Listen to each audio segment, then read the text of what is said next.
Hello everyone and welcome back to Tech Idea. Here we make tutorials on topics that might be helpful to you in one way or the other. And today we're going to be talking about the Windows 11 system requirements. Firstly, you want to make sure that you're on a very new gen device, because if you're on a very old generational computer, you might not really have all the necessary items / hardware, because there is a lot of computers and motherboards that do not have TPM version 2.0, and as you can see right over here, TPM version 2.0 is very important. So if you're on a PC that's using Ryzen 3000 series or Intel Core 9th gen, you should be pretty much all good.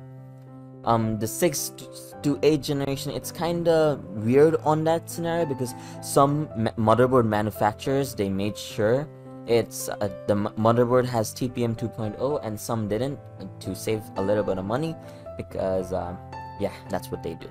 So anyways, let's start off with the CPU. Your CPU needs to be at least 1 GHz speed, and you need to have at least 2 cores or more, and you need to make sure your processor is 64-bit compatible.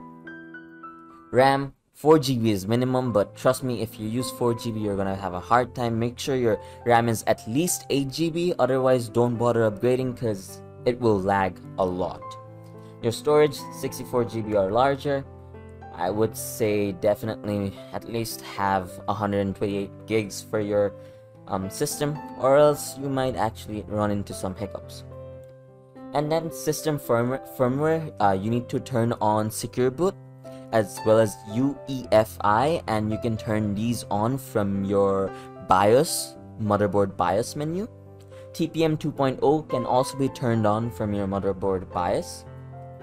I don't really know how to pronounce that properly. Well, yeah, that's about it.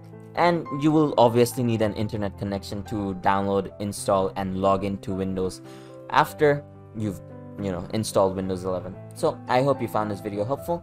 If you did, please drop a like, and if you want to see more videos like this in the future, don't forget to hit that subscribe button as well as that notification bell. Thank you so much for watching. Bye bye.